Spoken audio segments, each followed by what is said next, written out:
we're focusing on, just as a way to get information out to families, to get resources out to families. So we're really excited for tonight.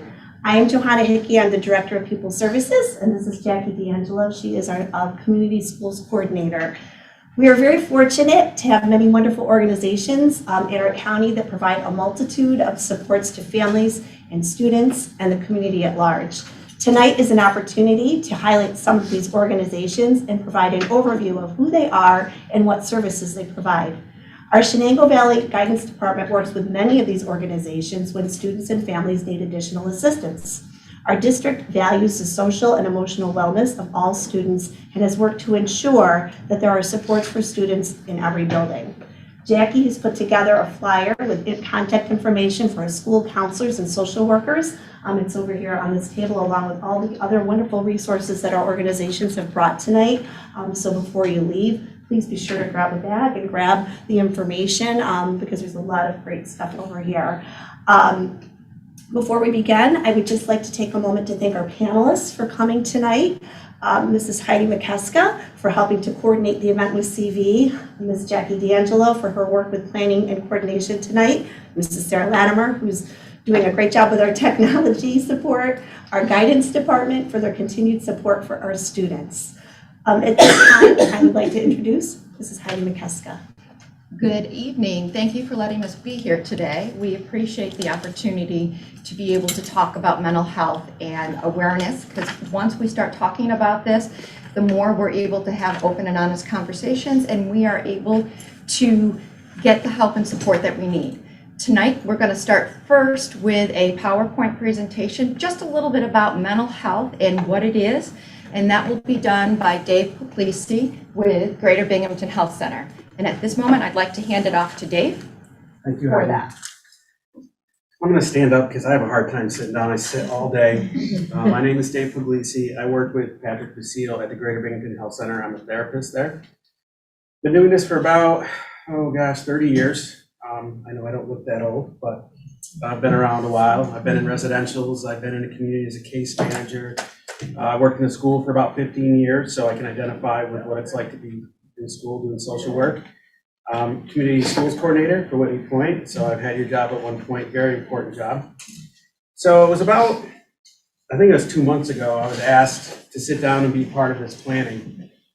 And of course I thought I had all the time in the world, and you get busy, so you just get rolling with things, and all of a sudden it's like, oh, we're ready to do this. Are you ready? And I'm like, oh, okay, so we do what we do. So we thought maybe we should talk about mental health first, just so we have a common understanding of what it is, and dispel a few myths as we go on this adventure together with mental health in schools and in our communities.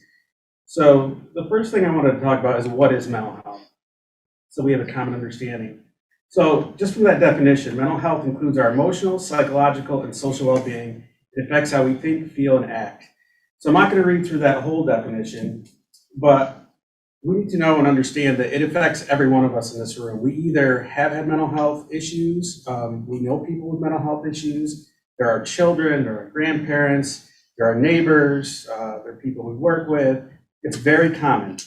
So the fact I wanted to share is that mental health problems are actually very common. In 2020, about 1 in 5 American adults experienced a mental health issue.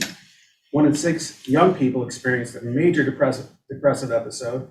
And 1 in 20 Americans live with a serious mental illness such as schizophrenia, bipolar disorder, or major depression. So barriers to seeking help. So I think this is why we're here. We want to remove some of these barriers. There are 2, maybe 3 really. The 2 most common are public stigma and self-stigma. Of course, public stigma is how it's presented in public, how mental health issue is. And that kind of affects how we see ourselves. So if we have issues, mental health issues, we may not seek help because we don't want to be identified. We don't want people to think that we're crazy. So we have to deal with those barriers first. So by asking us to come here today and talk about this, we're going to address those.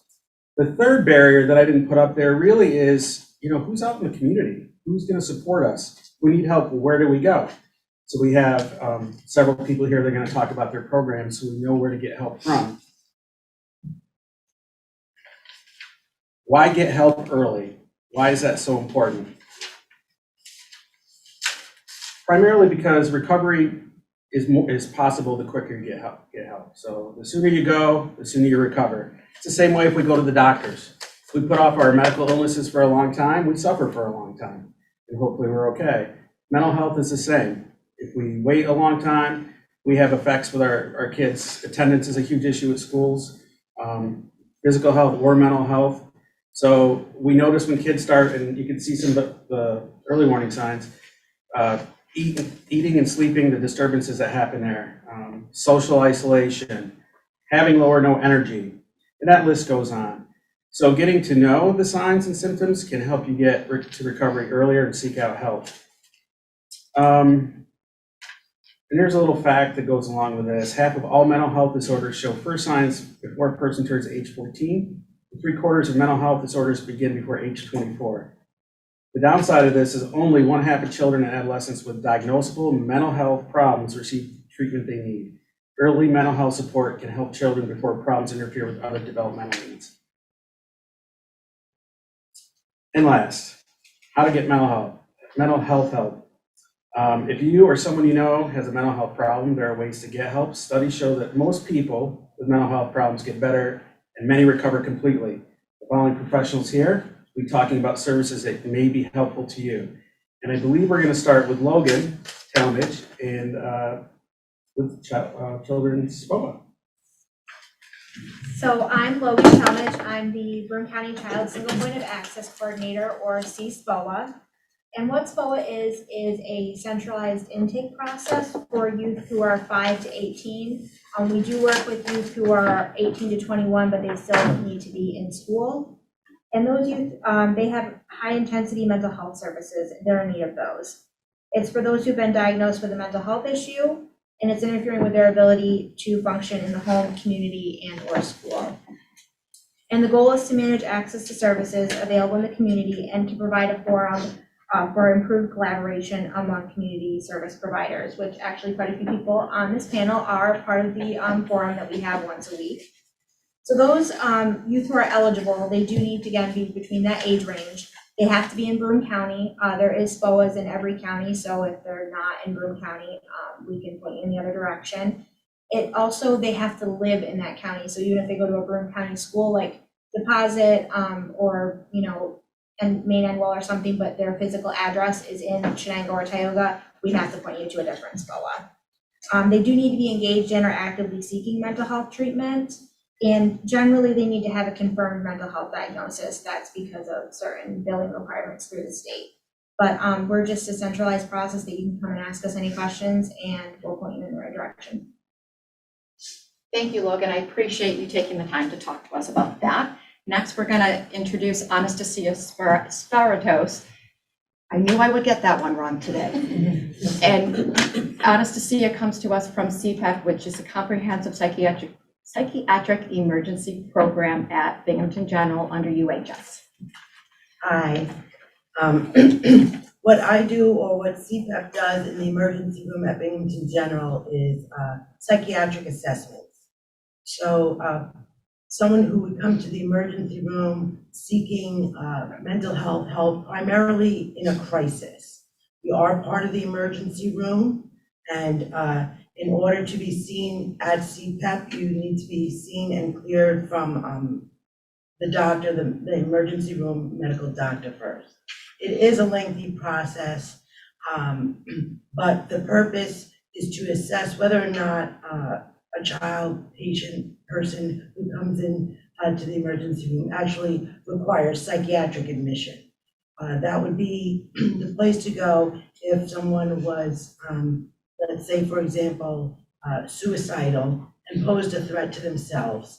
Would be the primary explanation as to why a psychiatric admission would be required. And so we would facilitate that process, complete an assessment, report to the director of psychiatry, and then facilitate the transfer to an age-appropriate facility, primarily Greater Binghamton Health Center, for psychiatric admission for children. Thank you, Anastasia. I appreciate that information as well. Next, we're going to have Angela Lynch, and she is with Mental Health Association of the Southern Tier, otherwise known as MHAS. Yes, I'm the Director of Crisis Services. We have a couple different programs, but under the heading of 911 diversion, actually, local crisis responds with the police to divert folks from CPEP or police involvement, like actually being arrested. So anybody that's in crisis, it could be a child, it could be an adult in Broome County, mobile will respond and de-escalate and hopefully stabilize that person where they're at, wherever they're at. It could be in school, it could be at home, it could be on the street, doesn't matter. And then there's a 14-day follow-up period where our case manager will go and link that person to whatever resources they might need to prevent future crisis. It could be housing, it could be food, it could be medical providers, it could be anything under the sun. We do a lot of SPO referrals, so we're all kind of with each other in that sense. Yeah, so 911 diversion. Also, we have a crisis respite facility, so mobile sometimes will refer right to our crisis respite for folks that are not quite CPAP eligible, but maybe a step down, for folks that just need some support and stabilization there. Angela, what's the age for that? 18 and above, and they can stay up to 28 days. Thank you. I appreciate that. We have Beth Palmieri that will be talking next, and she is from the Children's Home of Wyoming Conference. Hello, everybody. Well, first I'm going to say thank you for having me. I did have 3 children who attended Shenango Valley. Then I see some very friendly faces. I think maybe nursery school, we might have had somebody. And a few classmates of my children. So I do appreciate you having me back here in the stomping grounds. I put a lot of miles on in here. And so I do live in this district, and when you hear the children's home, you think children's home, what's on Shenango Street, and that is part of us. We do run a residential treatment center, and there is a school on campus that is for both the residential treatment center, the youth that live there, but we also do have community children that attend the school there on campus. But the children's home is much more than just that you see when you drive down Shenango Street. We have a lot of community services, a lot of services out there that are preventative services. The mission of the Children's Home and the mission of all of our programs, the mission of all of our work is to work with children, to help them get diagnosed, to help them get what care they need. But it's an inclusive process, because we know that children are not going to get better, children are not going to see success without their family, their guardians, their important people to help them. I personally am the supervisor of the Family Peer Advocate Program. I do have an advocate here that came with me tonight, Amy House. She's my support person. So as you know, as a parent, that it's not easy. You're scared. You don't know. You hear the word mental illness when you have that little baby that comes to you, and after you have them, you look at them and you have all those hopes and dreams. Then you hear, oh my gosh, Patrick said they may have a diagnosis. What do I do? What do I do now? Are they different? Are they going to succeed? You have hopes and dreams and you have wishes for your children. And we as Family Peer Advocates, we know that. We have lived experience. We know that our children are special and we know that we can help them. So we work with families to say, you're not alone. You're not alone. You are the most important person in this child's life.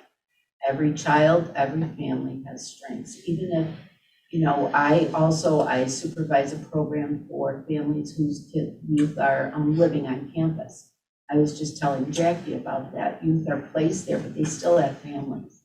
They still have important people that need to help them get better and make the changes that they need to make. So we sit down at people's kitchen tables. It can be here, it can be in Syracuse, it can be in Shenango County, Sullivan County, and many different counties. And we say, we respect you, you're not alone, you're a good mom, you're gonna get through this. It might just look different for you when you're done. So that is part of the preventative services that we do have.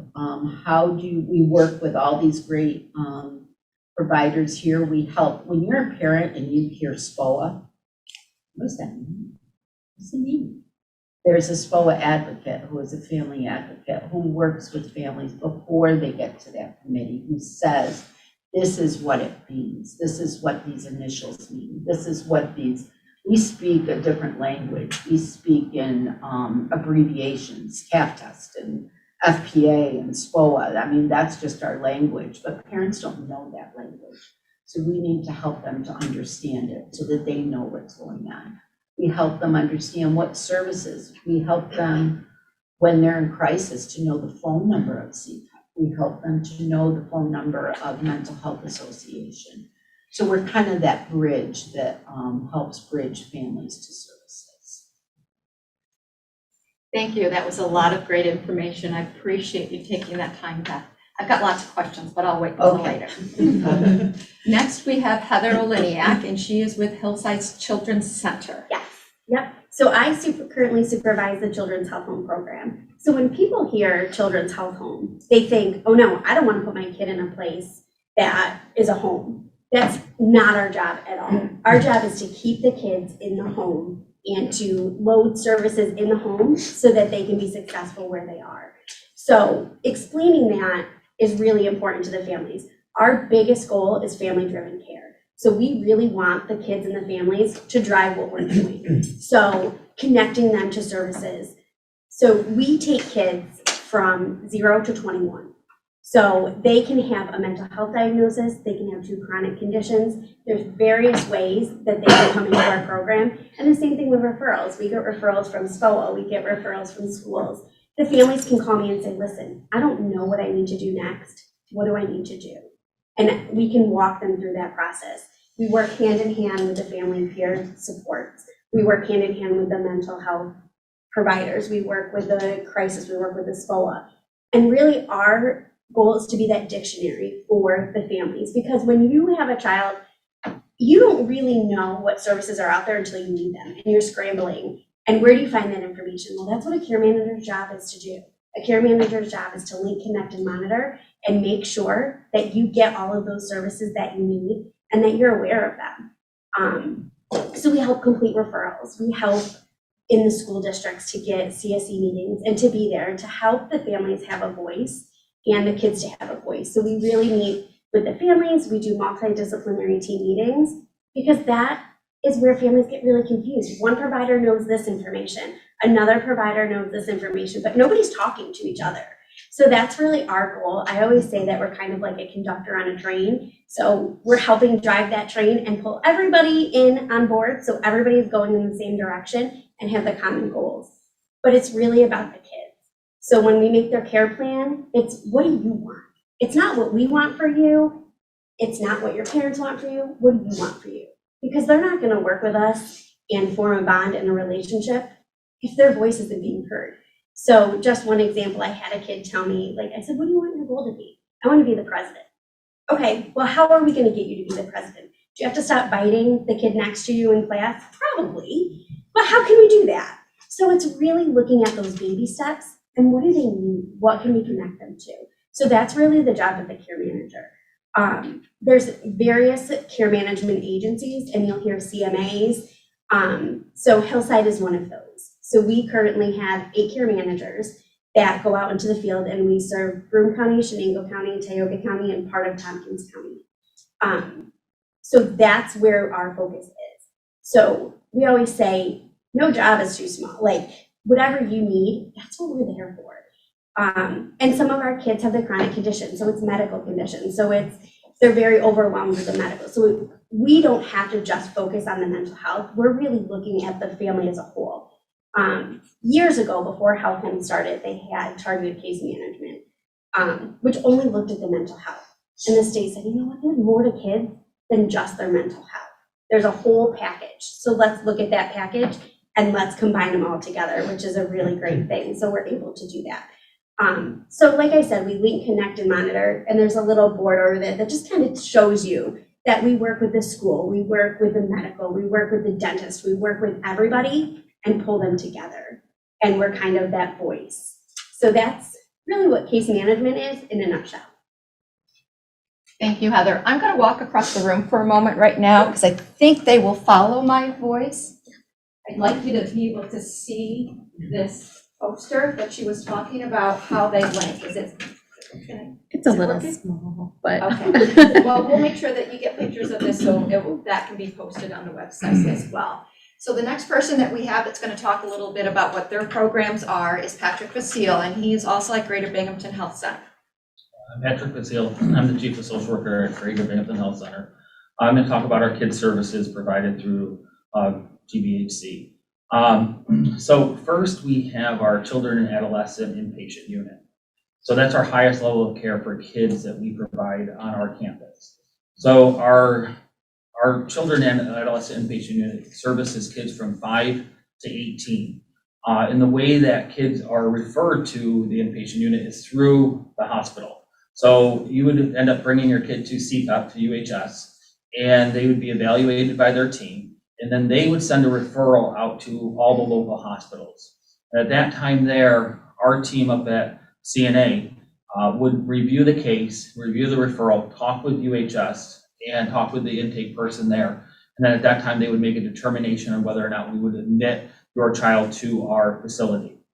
So criteria there is we have to have a parent or guardian that has custody of the child to sign the child in and to complete all of the treatment process with the admission unit for CNA.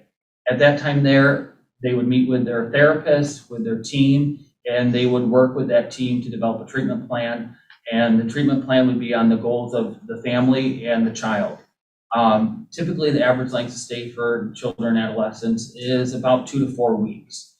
During that time there, the child is hospitalized and they do stay at our facility for the whole time.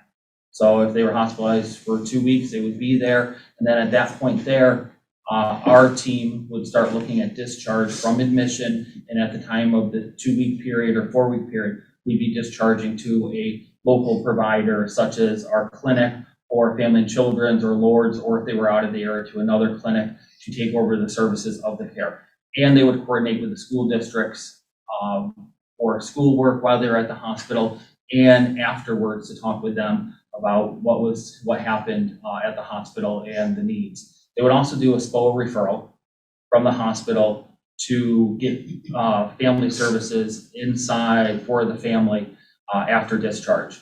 So the children and adolescent unit, again, they are 5 to 18, and the only way that they can come up to us is through a hospital. Our next service would be Adolescent Day Treatment Program, and that is ADT program. It is a high-level service inside our facility. It's housed inside our Keeler building on campus. The average age for it is 12 to 18.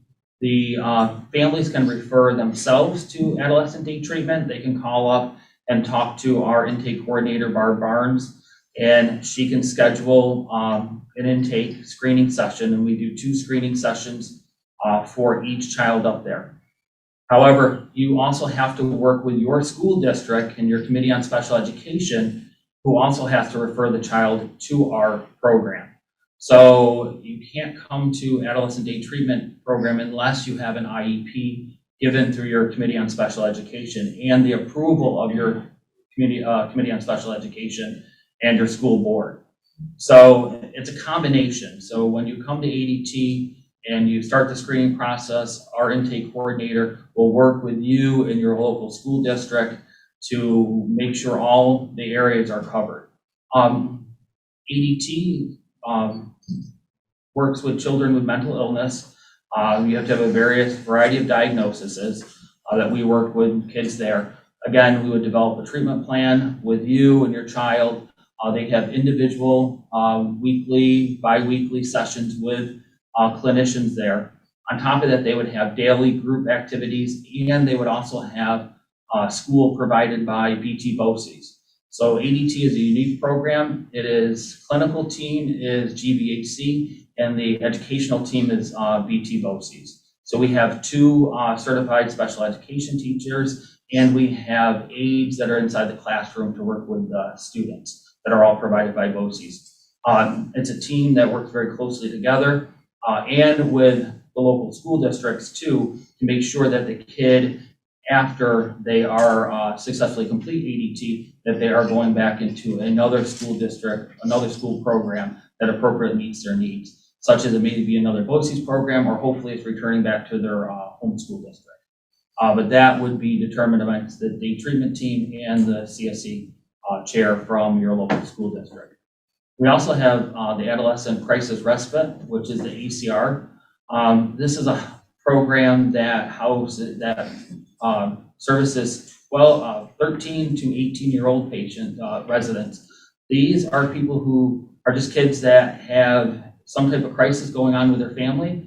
And maybe they're meeting with Dave at our clinic or with your school community person here, and they would refer up to our adolescent crisis residents because there's something going on at home that they need to be away from home, and they just need a safe environment. They just need a break. And adolescent crisis resident is just a break for families. We allow 5 days for respite, and then we also have 2 weeks for crisis. So our respite program is 5 days for every 30 days. So if your child just needs a break, you can call up, you can schedule it, and we can schedule 5-day respites throughout the year, and they can come up and stay on our campus, and there's staff there and everything. They also have a service plan, and they attend school, either Zoom or they attend school in person, and the school district provide transportation to and from the program. For our crisis respite part, it's 2 weeks, and a lot of times that comes from UHS, from CPEP. So many times, instead of going to the hospital, the child doesn't meet the criteria to go to the hospital, so UHS would reach out to the ACR and set up a safe discharge plan to the ACR. And at that time there, the ACR would work with the family and the children and the child and develop the service plan and work on goals that would help them successfully go back home. And at that time there, if they didn't have mental health services or SPOA services, they can work with those linkages. We also have at Greater Binghamton Health Center, we also have the mobile integration team. And we have somebody here from mobile integration in the back, Louisa. Mobile integration team works with kids 5 up to 18. It is a case management service that we provide on our campus. They will go out to your home, they will come out to the school, and they will provide crisis intervention. It is short-term intervention. It is for a child or family that is just needing services and just starting and just being referred to SPOA. So mobile integration kind of fills the gap from the referral to SPOA until you reach out to health home areas. So they would be there for, typically it could be 4 weeks to 8 weeks or a little bit longer, and they will help coordinate that services until that linkage for SPOA and the other services and the health homes are set up. And then our last program for children and adolescents is our clinic, and that is our Children and Adolescent Behavioral Health Center, which we call CBHC. We service children 5 to 18 years of age. We service kids who have various mental health issues. You have to have a mental health diagnosis to get care. We have open access is how people end up at our program. So we have open access hours for families are Monday, Wednesday, and Fridays from 8:30 to 11 o'clock. And it is first come, first serve. We typically do 2 to 4 families per day. And then Tuesdays and Thursdays is 1 to 3. And it's the same thing. We typically do 2 to 4 families. At that time there, you'll meet with our intake person. They'll go over all of the paperwork. We do need a person who is a guardian who has custodial rights there for the intake, because you have to sign all the legal consents.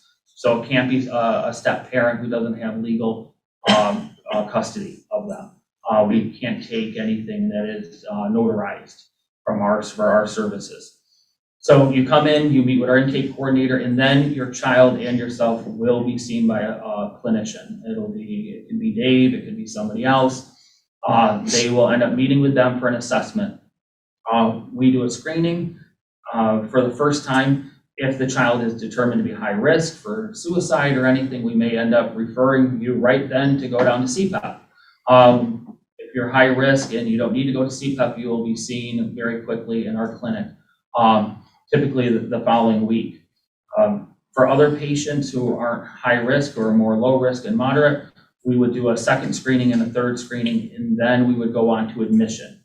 Okay, at the point of admission, we are starting to develop our treatment plans with you and your child, and your child guides the treatment, and so do you as a family.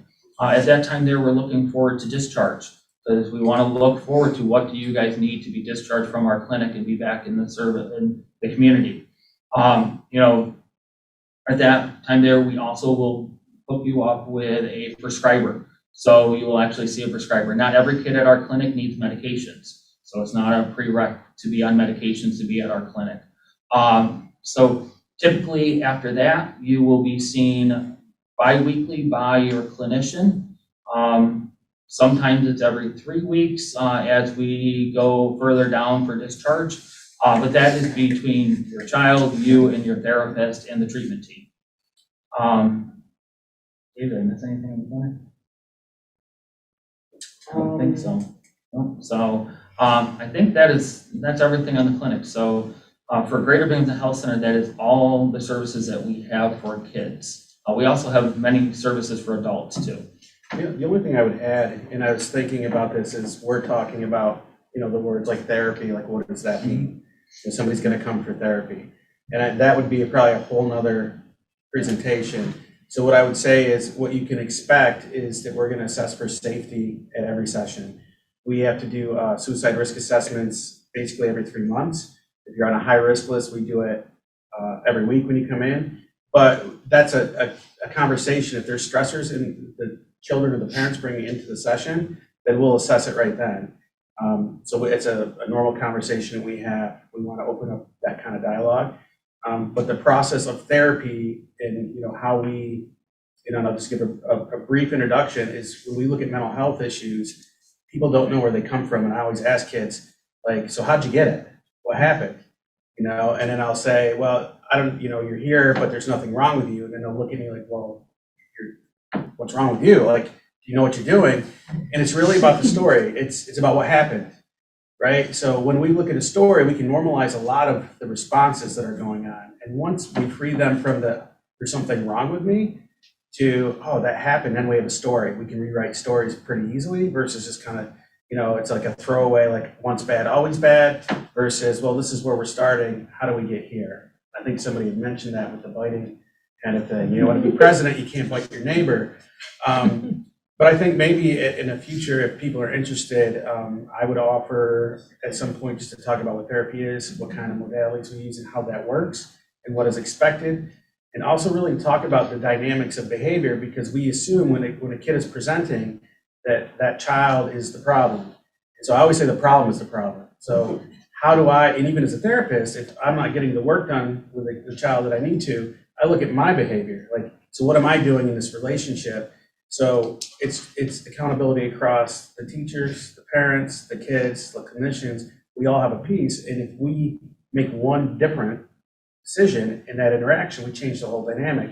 So that it becomes possible. So I think that the education piece about therapy and what can be expected is we're not just working with kids, we're working with the community, the families, the school districts. So I would be, if there's ever any interest to talk about that, I would definitely be willing to talk about what it's like to be in therapy. Well, and I think on that too is looking at treatment, because that's something else we've talked about here is, is what does treatment look like? And when we look at treatment, it's an engagement between the individual, the clinician, and all of us here, and all our various agencies, and the school as important, but most importantly, the family and the individual. And on top of that is making sure that everyone is attending, whether it's therapy, whether it's health problems, or whether it's functional family therapy, whatever it is out in the community, everybody's engaged and working towards the common goals. And how do we come up with those goals? And that is a different time to schedule to talk about all that, because every one of us here have different ways that we perform things. But the important part is we all work together. I mean, we all have been working together for years And we're very close and we know all the kids in the community and we are there for the best interest of you and your child. I think that's one thing that we all have learned. And we all support one another too, because it's a tough job. So thank you for that, Patrick. That sort of leads me into talking about what systems of care are. You all are that system of caring for individuals, the families. And you heard a common theme across the whole board here that they all interconnect because your kids are a whole person and we need to impact the whole person. And that can be the whole family as well. And that's why you have a group of people talking here tonight versus just one person. It's the lenses and perspectives and what they bring to the table. It's the richness that comes together for your child, your family to succeed and thrive. And that's their goal, is for you to succeed and thrive in your community and your school community on that level. I know we have a little bit of time, so I had a couple questions and then we're gonna open it up out here to people and online as well. If you have questions, type them in the Q&A. The Q&A, and we'll ask those questions. So, Beth, you had talked about that you and both Heather work with families and support them and are able to advocate for them and go to like IEP meetings and things like that. How do they get connected with you two? How do families do that? Sure. For a family to get a family peer advocate, there's various ways they can get a family peer advocate. They can go through SPOA. So they go through the SPOA committee, which I would say probably 90% of families that go through SPOA, a family peer advocate is recommended. We do have 3 agencies within the community that provide family peer advocacy at this point. We have the Children's Home, Catholic Charities, and Mental Health Association. And all 3 of those agencies can be accessed through SPOA. That's very, very important, which I'll just kind of piggyback on. Families have every right to pick what agency they want. It's not like you go to SPOA and you're told, oh, here, you get this agency. No, you have a voice in that. You can do your own research. You can have health home care management through Hillside, family peer advocacy through the Children's Home, and then therapy through Greater Binghamton Health Center, and respite through Catholic Charities. So everybody can work together. So you aren't pigeonholed into one thing. You also can access services through a therapist who do a referral. We do for community services, the child has to have a documented mental health diagnosis, as Logan said, and a lot of that is because of billing. We bill Medicaid. You can get a referral through your health home care manager. You can get a referral through CPEP and through Mental Health Association. But also I am going to say that any family can call myself or any of the family peer advocacy agencies and just talk to somebody and say, can you just sit with me and tell me what's going on and what are my options out there? That's what SPOA is for. So somebody that could come in and sit with you and kind of pick apart and say, okay, what's going on? Who do you have? What do you need? And they'll meet you. And just to kind of piggyback off of what Beth said, we get referrals from families. They can call us, they can go on to, there's Children's Health Home of Upstate New York, which is Chani, you'll hear an abbreviation. You can do a referral right on there, self-referral. They can call Hillside and say, you know what, I need a care manager. And we can typically link them with a care manager within 24 hours. So we at Hillside, other agencies are a little bit different depending on what care management agency they choose. But typically we can have them reach out to me and I can have them in the system and they can be linked with a care manager within 24 hours. Because we also know that when you need somebody, you need somebody. You don't need somebody 2 months from now. You don't need somebody next week. You need somebody now. Whether that's me reaching out and doing outreach to be there really quickly. So we can get referrals from SPOA. We get a lot of our referrals from SPOA. We get them from schools. We get them from individuals. We get some from CPEP. We get them from Greater Binghamton. So really anybody can reach out. It doesn't have to go through SPOA. It doesn't have to go through anything. And what's nice about Health Home too is that we have a period that's called outreach. So we help find that documentation. So you might not know your diagnosis. You might not know where to get it from. You might think, well, does my kid qualify for this? How does that work? All they need to do is to reach out to a care management agency, and we'll have you sign a consent, and we'll talk to those providers, and we'll see what kind of information we can get, because it's not cut and dry. It's not like you need to, there's a huge list, and we can usually figure out how can we get them services. And if it's not with us, we'll say, you know what, maybe you need OPWDD, maybe you need a different system, but you know what, we're gonna connect you to that. Heather, what is OPWDD? Office of Person with Developmental Disabilities. There's tons, like Beth said, it's alphabet soup. So we all know and up here and use the acronyms No, I a lot. don't. I do, it's like alphabet I have a soup. list. Yes, there's a list, and we hand that to families too, so that they can have that list of those acronyms, so if they're seeing something on a paper, that they can figure out what is this? Because it's alphabet soup. But we really try to meet the families where they're at and figure out what services, and if we're not the right service, that's okay. And if we're not the right agency and they just have my phone number and they want to reach out to the Children's Home, they want to reach out to Catholic Charities, we'll point them in that direction. It's really about family choice. And same thing if they're in a care management agency and they say, you know what, I'm not really clicking with this care manager. I want to get all my services from the Children's Home. So say they have a family peer advocate and they want to get their help home. It's an easy process. We do a warm handoff where they can have another care manager. They're all in the same agency. It's really about family choice. Thank you. So I've heard a lot that you have to have a mental health diagnosis to receive some of these services. Tell me, if I'm a parent and I'm worried about my child, they're maybe going towards a crisis, or but you're just worried that there's something going on, what do I do? Well, you can pick up the phone and you can call Greater Binghamton Health Center and call the clinic.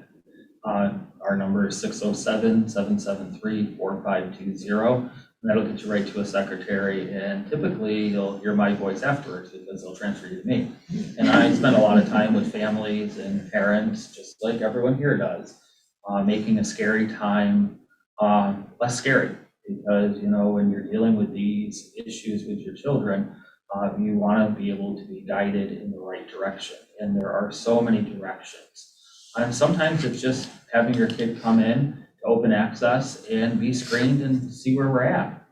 A lot of times we have kids come in and they're screened 3 times and we screen not admit, because a crisis was a crisis and it's not a mental health issue, and that's it. And sometimes we have kids that are admitted to our clinic, and that's fine. Beth said earlier that, you hear a diagnosis from me. I always say this is, your child's still your child. The diagnosis is a diagnosis. It's not your child. The child is still, if it's still Dave, it's still Dave. All of us here have health issues, I'm sure. Nobody goes around calling ourselves by our high blood pressure or whatever. We call ourselves by our names. But for some reason, when it comes to mental health, we talk about people under their diagnosis, and that's not really appropriate. So you will get a friendly face and you will get a friendly voice, and we'll guide you and we'll help you try to obtain the right services. And when you come to our clinic, we're going to guide you and sign you up right for admit services, right from open access. Why? Because we know it's valuable to have somebody there to help you during this overwhelming time. And then they will help you and we'll help you get linked up to SPOA or Health Home, whichever way. But that is one way to get services, is basically pick up the phone. The other way too is, as kids, go to your guidance office. Call your guidance office. There's typically a school guidance counselor there, there's a school social worker there. Somebody there at your school will help you. Worst case scenario, if you have to, call 911. They'll help you too. They have great services on 911. They will guide you. Also, 211 can Right. point you into directions. And another thing that people don't think to use is use your pediatrician. A lot of kids have primary cares, pediatricians that they can be connected with. So it might not be, we might be in a process where we're kind of waiting for a diagnosis, and you're trying to figure out, what do I do next?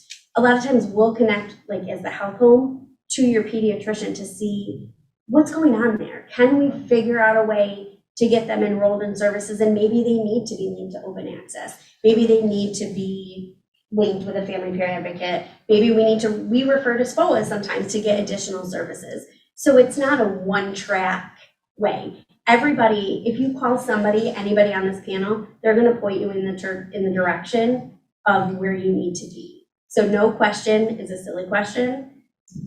It's my answer. So, Go ahead. and I will just reinforce to go to your school, to go to Jackie, to go to, that's, your role is the community. So every school has those people that they know.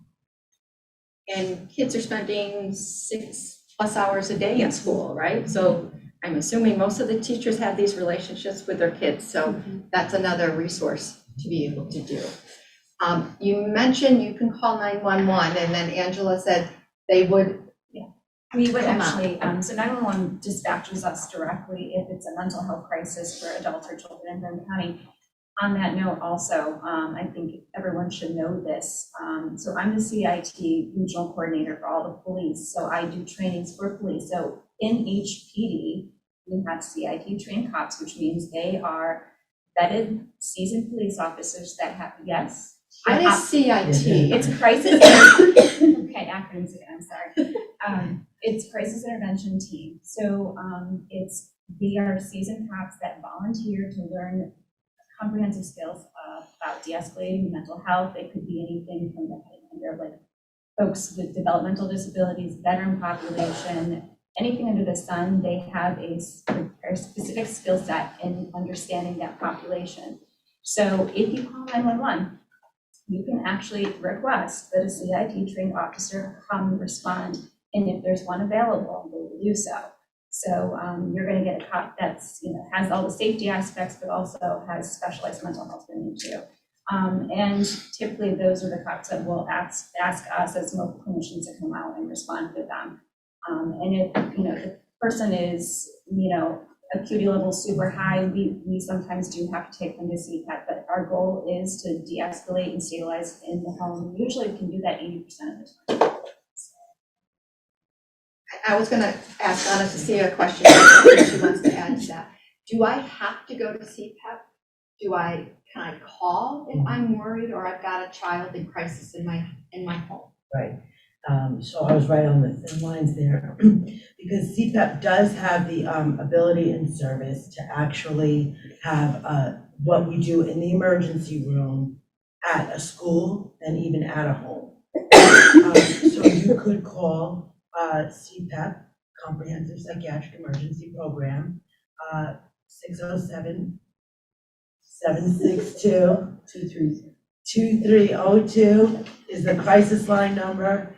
2458 is the office. They're both in the same place. So 607-762-2302 or 607-762-2458.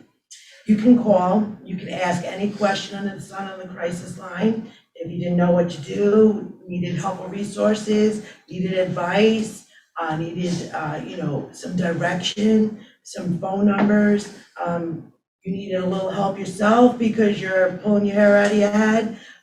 We have trained crisis line, people to answer the phone. We're open 24 hours a day, 7 days a week, 365 days a year. But you can also schedule an appointment to have a social worker who works in CPAP come to the school, conduct an assessment to determine whether or not psychiatric hospitalization is warranted or needed, and if not, other resources or referrals that could be given. And that might be a great way to go because the emergency room is emergent, full of a lot of crisis. It can be somewhat uncomfortable. It can be a lengthy process, which we're working really hard to try to change. But it is a difficult, place to go. So it is majorly for a crisis. But the organized ability to have an assessment done with a psychiatrist's recommendation is accessible and something that you can do. And of course, to work with the guidance counselors in the schools is advantageous as well, so. I'd like to point out that when you heard Anastasia give the numbers, she said 607 and then the number. That is in Broome County. We've been asked to do that. And the reason is they're taking what's called the Suicide Prevention Lifeline, and it will be becoming a 3-digit number as of July. And that new number will be 988. The long number, 1-800-273-8255, will still be an active number. But most people, when they're in crisis, can't remember 2 or 3 numbers, or sometimes even our own names, right?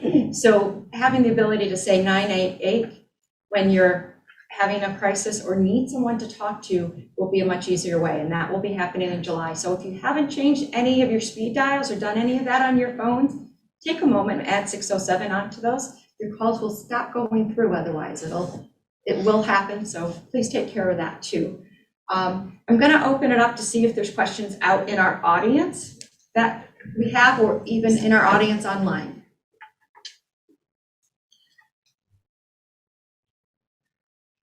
Okay, yes, online. This is a wonderful presentation with important information. Thank you for all of your work.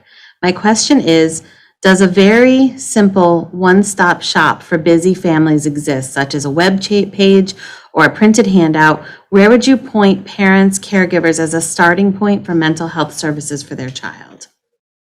That would be me. So as the centralized intake process, we can, you call me, And who are you, Logan? oh yeah, I'm the child single point of access coordinator. So you would call my number, which is 607-778-1102, and I can talk to you about what you're looking for, and then either point you in the right direction or start a SPOA referral, and then we link you to almost all the services at this table, and we can just set you up in the right direction. But you call me and talk to me rather than call Beth, call Heather, call Angela, call Patrick. You call me, and I'll get you connected to all those people. And bring those people together to have those conversations. And we meet once a week on Tuesdays, all of the people at this table. But it's 607-778-1102. And we're also at the Go Broome website. You can look on there too. And we have our application and everything on there. The parents can actually do the referral as well. It doesn't have to be the school or a doctor or a clinic. The parents can call and do a referral themselves. There's no more online right Okay, now. any questions here? Just wondering about, or you probably may have already some of the answers already. Okay. Okay, do any of you would like to have a closing comment? It got quiet all of a sudden. I don't know. It's burning in my mind. We used the word diagnosis today, and he started to ask a question about, somebody has to have a diagnosis. If somebody comes into the clinic in open access, we don't always have like all that information readily available, but the DSM-5 is pretty user-friendly these days. So we can do, it's a diagnostic and statistical manual that we use for diagnosis. And so if you have symptoms of like anxiety, we can do unspecified anxiety disorder, right? It doesn't meet all the criteria for anxiety maybe, but we have some symptoms. So we can admit under something that's very, very benign. It's nothing like, we all experience anxiety. We all can experience depression. We also look at adjustment disorder, so big changes in families. So if there's a new change and we're seeing some reaction. So it can start very simple, but over a year's time or whatever, we might end up in a different direction. But so don't, like, if you need a diagnosis, don't like really try, don't worry about it too much, because we have some options that can get people seen pretty quickly so we can figure out exactly what's going on. Thank you, because I do think that's a worry or a fear for parents is, how do I do this? I'm truly worried that there's stuff going on with my child and I want to get them help, but I don't even know how to get a diagnosis. So that was very helpful to have that information. Can you go to your pediatrician and start that as well? Pediatrician would be probably your first stop, is calling your PCP and talking with them. They can give a basic diagnosis too. They're an MD or an NPP or a physician assistant who can help diagnose. And I think for the ending, for me, would be is that, being in this field a long time, for many years, I have seen many children and many adults recover. And I think that's something very important, is that just because you have a crisis today in 7th grade or 9th grade or 10th grade, it can be better. And many kids graduate, they go on to college, or they go to a trade school, and they become successful adults and help out in society. I think that's one of the things that people really need to understand. Throughout, your time having your child, they might hit our clinic doors at 5, they might come back again at 9, they might come back again at 14, and then 16, and then maybe right before they go off to college or trade. But it's all right. That's what we're looking for, is that we work with your child, and when the crisis or the issue is resolved, they go out of our clinic, and then they may come back when they need us again. We're there for you. And whether it's children's services or adult services, mental health and health homes and adult health homes and adult SPOA and kids SPOA, we're here for you in our community. And you can be successful and you can recover. And I think that's something that all of us here have seen. There's many people that have recovered. I've worked with some of the sickest kids in the hospital and see them off into college later on in life. And it's amazing. I've worked with some really challenging people in day treatment, and they're off into a trade school, or they're off into college, and they graduated from school. And that's so impressive to me, is that the families and the kids and the teams, they all work together for the best interest of the child. And recovery is there, and there is hope. So Patrick, what you're saying is managing your mental health should be just as important and done in the same way that we manage our physical health. It is, and and I think when we look at managing our mental health, before we even manage our mental health, with this total topic that could be here, is we also have to have self-care for ourselves. And if we took better care of ourselves, we might not need as many other things. And I probably could ask everyone in here in this room, and we all would raise our hand and say, we could all do a better job taking care of ourselves. But that's a separate topic. So, but yes, I do think with mental health, it is just as important as physical. And I'd like to add too, as Patrick said, that, you can go back to the clinic and when you're like 5, 12, or 15, that's the same thing with our services. Just because you used SPOA once, it doesn't mean you can't use it again. So you could come through when your child is 6, and then, at 16, things are getting a little rocky again, and you can connect with SPOA, and we'll connect you with family care support and health homes. It's not a one and done. You can keep coming back, and we'll keep helping you. So you're there for the marathon, not just a sprint. Correct. And the same thing with health homes. And what's nice is that if you have a connection with your health home care manager, most of the time you can reach back out to that same person and be reconnected, so you don't have to tell your story again. So we see kids come in because everybody goes through a cycle. Things are better and you don't need us. And that's our goal, is to make it so you don't need us. We want to teach you how to do it and give you the skills to go out and do it. And then if you need us, we're here again. But we're not here to do it for you. We really want to teach you those skills and to help you go fly. And I think, in addition to teaching the skills, I think what we do is we help parents to find their voice. There's those many, many times when you're at a meeting, when you are at the multidisciplinary meeting, or at a CSE meeting, or at a, you don't know what to say, you don't know what to ask for, you don't know what to do. But if you have an advocate with you that helps prepare you for that, that writes down things for you, sits with you at that meeting, you're able to find a voice and say what you want for your child, for your family. And I'll guarantee what every parent wants is just peace and to see their child happy. Every parent I've ever asked, what would you want if you had a magic wand? Is they want to see their child happy. So that's kind of what our goal is to get a wand. And I have a wand. And I have rose-colored glasses. I'm very proud of them. Okay, well, I would like to thank the panelists for coming and sharing your time tonight and being able to share all the resources that you have and normalize this conversation for us and for everyone that's here as well as online. And I'd like to thank CB for allowing us to come in and have these such important conversations with people about mental health, because if kids are challenged and struggling with their mental health, they're not learning in school. Thank you. Thank you. Thank you again to our panelists.